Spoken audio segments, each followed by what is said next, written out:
When we think of sports, the first image that usually pops into our heads is one of triumph. Medals, applause, emotional wins.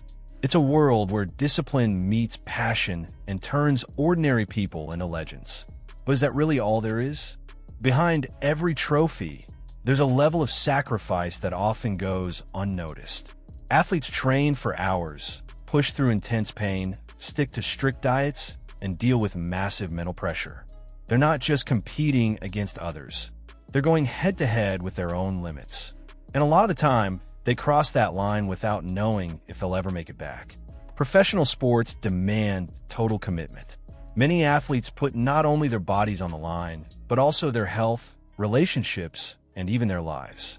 Chasing victory, some distance themselves from family, live in isolation, and end up with deep emotional scars. Is it worth it? For some, yeah. For others, the price might just be too high.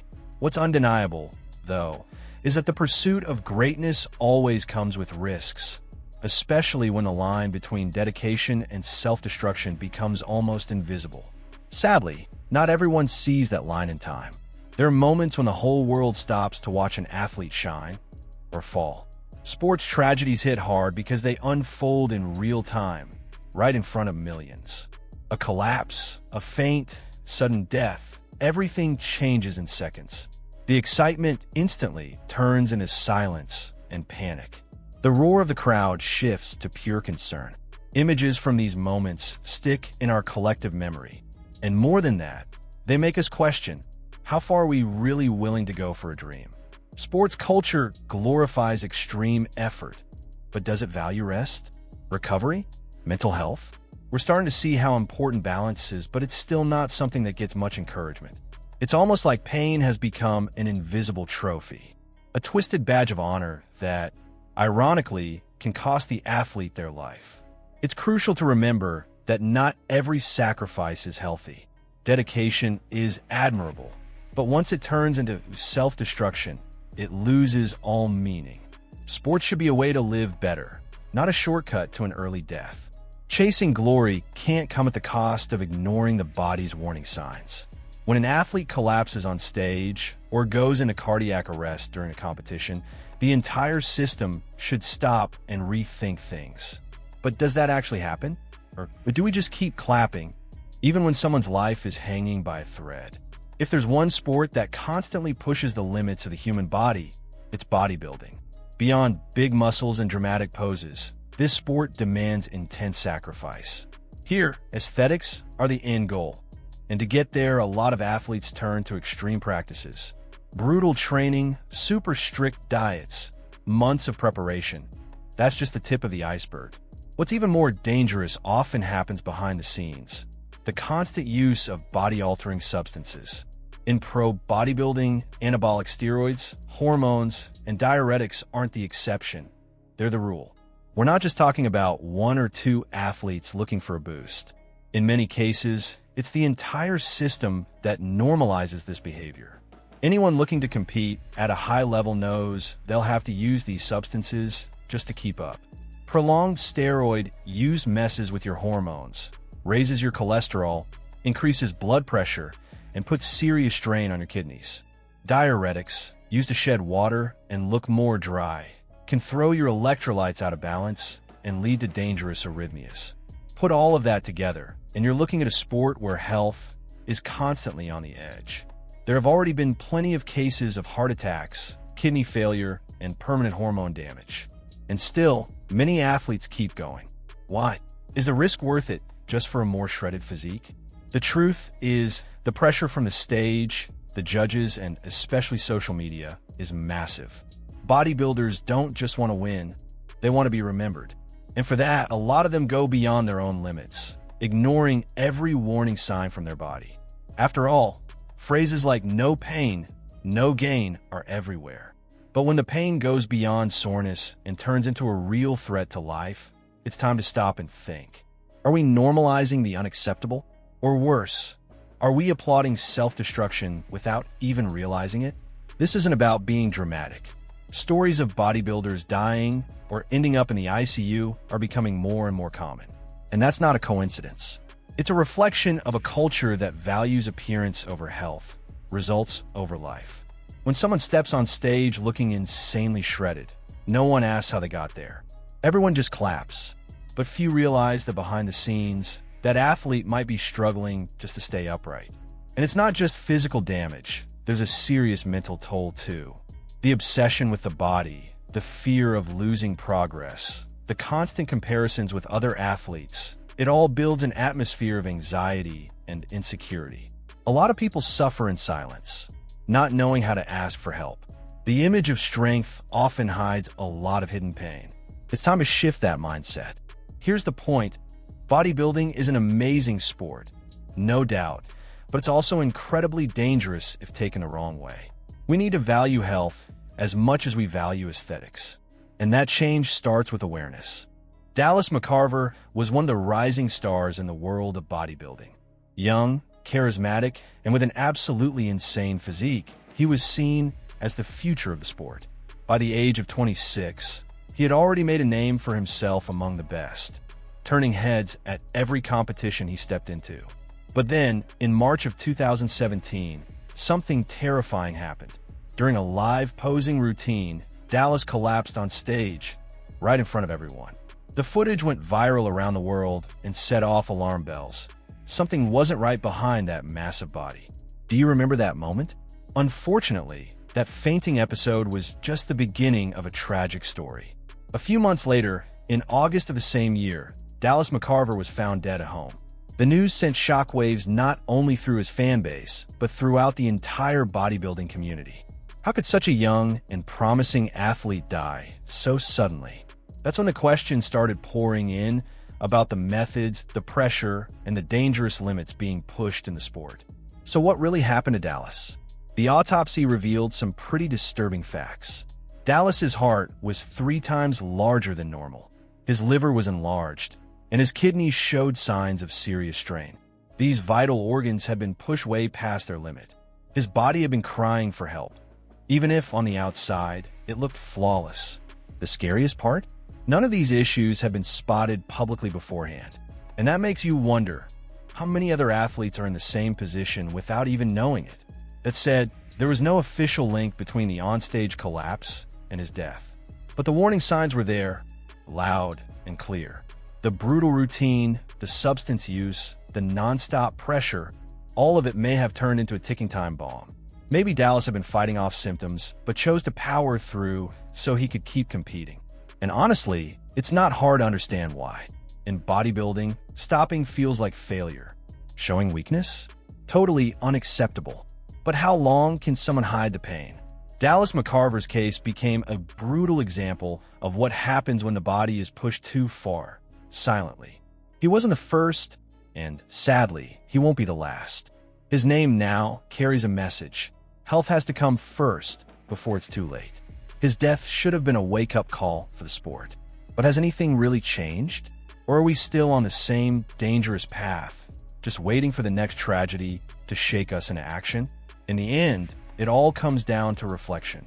We need to change the way we view success in sports. Being the biggest, leanest, most shredded shouldn't come at the cost of your life. Dallas McCarver left behind a legacy, but also a warning. Let's make sure his story doesn't repeat itself in the lives of other young athletes chasing big dreams while forgetting to take care of what truly matters: the heart, the kidneys, their lives. What about you? How far would you go for the perfect body? To someone watching a bodybuilding competition, the stage looks like the peak of glory. It's where athletes proudly show off months, sometimes years, of brutal hard work. But what most people don't realize is that it's also the most dangerous moment of the entire journey. On show day, a bodybuilder's physique is pushed to the absolute edge. That dry, shredded look that stuns the audience is the result of extreme water manipulation. To achieve that look, many athletes go days with barely any water. The goal is to eliminate every last drop of water retention, making the muscles look like they're shrink-wrapped under the skin. But along with the water, the body also loses essential electrolytes like sodium, potassium, and magnesium. That imbalance messes with heart function, nerve signals, basically everything. The body goes into survival mode, barely holding itself together. It's like running a car with no oil in the engine. Eventually, it's going to break down. Now, add diuretics to the mix, and you've got a recipe for disaster. These drugs are used to speed up fluid loss and sharpen the athlete's appearance for the stage. But the side effects? Brutal. Overuse can lead to heart arrhythmias, circulatory collapse, and even organ failure. A lot of athletes already feel the warning signs backstage: cramps, dizziness, shortness of breath. But with the pressure of competition, they push through it and step on stage anyway. The scariest part? Many of these problems don't show up right away. The body might make it through the performance, but crash hours later, far from the crowd's eyes. Cardiac arrest and pulmonary edema happening back at the hotel after the show aren't as rare as you might think. And the culprit almost always comes down to this deadly combo: dehydration plus diuretics plus extreme effort. The stage hides the danger with lights and applause, but that threat is very real. This practice is so common, it's basically baked into the sports culture. A lot of athletes know the risks but accept them as part of the game. Aesthetics come before safety, and in many cases, the judges reward the most extreme physiques. That kind of expectation pushes athletes to go even further, no matter the cost. The truth is, a lot of those stage collapses could be prevented with better medical oversight, with clear limits on diuretic use, with less insane judging criteria. But for that to happen, the sport has to take a hard look at itself. It's proof that the bodybuilding stage isn't just a place to show off. It's a high-risk zone. Every pose might be costing more than we realize. And as long as extreme conditioning equals victory, the risks will keep stacking up. Another brutal part of prep is the caloric restriction. A lot of bodybuilders go weeks on tiny amounts of food, which wrecks their mood, energy, and mental clarity. Cutting carbs slows the brain down, clouds your thinking, and leaves your body vulnerable. On top of that, they're training hard, sometimes twice or even 3 times a day, draining every last bit of energy. And when the body begs for rest, the answer is train harder. That's how a champion's physique is built. But what cost? Is this really sustainable? Mohammed Benaziza, better known as Momo, was much more than a talented bodybuilder. He was a rising star in the sport. Small in stature, but massive in stage presence. He won fans over with his dense physique, flawless symmetry, and magnetic charisma. In 1992, it seemed like he was at the peak of his career. He had just placed 5th at Mr. Olympia and was making waves in competitions around the world. But what few people realized was how much this intense pace was draining him. After competing at the Grand Prix in the Netherlands, just days after the Olympia, Momo started showing some alarming signs. Witnesses said he looked exhausted, extremely dehydrated, and physically fragile. Still, he stuck to his routine. Later that night at the hotel, he began experiencing severe chest pain, cramps, and shortness of breath. At 9 p.m. that same day, Mohammed Benaziza passed away. The cause? Cardiac arrest and pulmonary edema. Just like that, a rising star was gone, in the most brutal way possible. The autopsy confirmed what many had already suspected. Excessive use of diuretics played a major role in the tragedy. The extreme loss of fluids and essential electrolytes, like sodium and potassium, took a direct toll on his heart function. On top of that, the severe dehydration threw his entire internal balance out of whack, causing fluid to build up in his lungs. Momo had pushed his body past the limit, and it just couldn't take it anymore. What made it even more shocking was the fact that he had competed in several shows back-to-back that year. With no real time to rest or recover, his body was running on empty. The pressure to stay relevant and meet the expectations of fans and judges sent him spiraling into total burnout. Even with obvious signs of exhaustion, he kept going, thinking he could handle it. But how far can the human body really go before it breaks down? Deep down, did he know the risk? Momo's death was a turning point in the bodybuilding world. He wasn't some unknown amateur. He was in the top tier, right alongside legends like Dorian Yates, Kevin Levrone, and Sean Ray. His passing showed that even the best weren't untouchable. For the first time, diuretics became the center of conversation within the sport. It was the moment when athletes and insiders finally began speaking openly about the risks they were taking. His death in 1992 shook the bodybuilding scene. Up until then, the dangers of diuretics and extreme dehydration were only whispered about backstage. But seeing someone as promising and beloved as Momo lose his life right after a show was a wake-up call no one could ignore. Over time, though, the warnings started to fade. Extreme conditioning continued to be rewarded on stage. The driest, most shredded physiques still took home the trophies. Athletes went right back to using harsh diuretics, manipulating water and salt, and competing non-stop without recovery time. The risk was just accepted as part of the game. After all, who didn't want to be the next Momo, just without the tragic ending?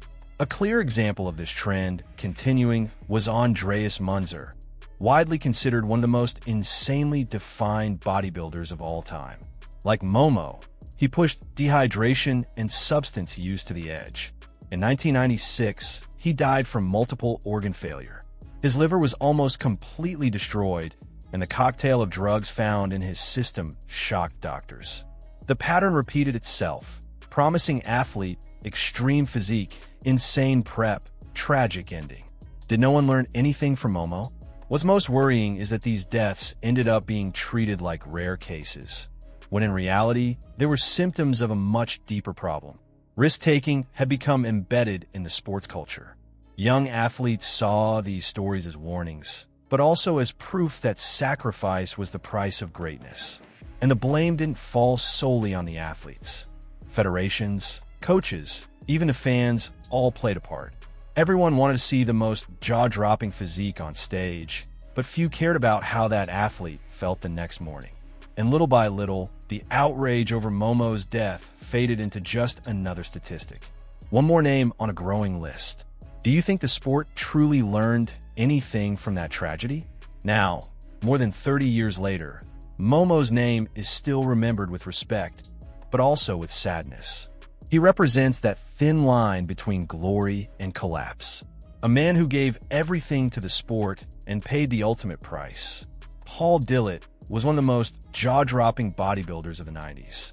His massive size, insane vascularity, and commanding stage presence made him a fan favorite. But at the Arnold Classic, one of the sport's most prestigious events, he became part of a scene that still haunts those who witnessed it.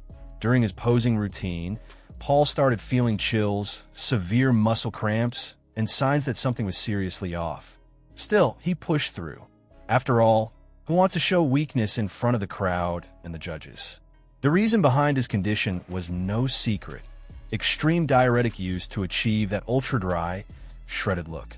In an effort to impress, he pushed his body into dangerous levels of dehydration. And right in the middle of his front double biceps pose, his body locked up. Dillet collapsed, right there on stage, in front of a stunned audience. That moment became one of the most alarming images in modern bodybuilding. But then something powerful happened.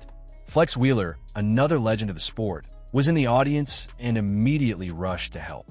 Without hesitation, he supported Paul's limp body, helping him stay upright. Medical staff were called in, but they faced an unexpected problem. They couldn't find any visible veins to insert the four. The reason? Paul was so dehydrated that his veins had practically vanished. It was a critical situation. Dillet was rushed to the hospital. Thankfully, doctors were able to stabilize him, but just barely. His body had been pushed to the edge. The combination of dehydration, strong diuretics, and extreme physical stress almost cost him his life. Even after recovering physically, something had changed. His confidence, his rhythm, his intensity, none of it ever fully came back. He continued to compete for a while, but he never returned to the spotlight like before. That collapse marked a clear turning point. Paul Dillett's story revealed, once again, the insanely high price some athletes pay in pursuit of the perfect physique. He survived, but left behind a powerful and shocking warning for everyone in the sport. The sad part? Even after what happened, the use of diuretics and the obsession with ultra-definition didn't stop. The never stop mindset often overrides the body's own warning signs. Paul knew something was off before stepping on stage, but he went ahead anyway. The pressure to perform, the fear of letting people down, the drive to win, they all spoke louder than his instincts. And that mindset, it's not rare at all. Dillet's story is an important lesson. The body has limits, and crossing them can leave scars that never fade. He was lucky to survive, but it cost him his career. So the real question is, was it worth it? After everything we've seen, one question keeps echoing louder and louder. How far is too far in the pursuit of the perfect physique? In the world of bodybuilding, that chase has become almost an obsession. Every muscle needs to pop, every vein needs to show, every pose needs to hit hard. But that level of demand comes with a cost that's often invisible backstage, but irreversible in real life. Have you ever stopped to think about how many lives have been ruined or cut short because of this obsession? That extreme level of conditioning we cheer for on stage, it's often paid for with someone's health, balance, and sometimes their life. What we see on the outside is a sculpted body. What we don't see are the overworked kidneys, the irregular heartbeats, the exhausted mind. It's a silent war happening inside the body, and it's brutal. Judges, federations, and even the fans help fuel this cycle. With every new generation, the standards get harsher, and the ideal physique becomes more impossible to reach. The drier, the better. The more extreme, the louder the applause. But is that really fair? Are we demanding something the human body was never meant to give? Or have we all become part of a system that rewards danger and ignores suffering? Let that sink in. The pressure to perform doesn't just come from within. A lot of athletes say that if they don't hit the expected look, no one takes them seriously. They feel forced into drug cycles, water cuts, isolation, and competing even while sick. The fear of losing relevance, of being forgotten, pushes them into desperate decisions. And when something goes wrong, when one of them collapses or dies, the blame falls squarely on them. But is it really that simple? We can't keep treating these tragedies as isolated incidents. They're clear signs of a sport in need of reform. A sport that needs to bring health back to the center, not leave it on the sidelines. Bodybuilding can still be impressive, inspiring, and fiercely competitive, but it can also be more humane. And that change starts when everyone involved steps up and takes responsibility. If you're a fan of the sport, think twice before cheering for the most extreme body without asking what it took to get there. If you're an athlete, remember that your life is worth more than any trophy. And if you're a coach, prep expert, or judge, take a hard look at the standards you're promoting. Are we celebrating physiques or sacrificing people? That line is razor thin, and it's already been crossed too many times. We're not ending this video with easy answers, but with urgent questions. How far will vanity take us? What's the real cost of applause? Are we ready to rethink what we admire? The perfect body might be beautiful, but at what price? Change begins when we have the courage to face the truth. And the truth is, no trophy is worth a life. None.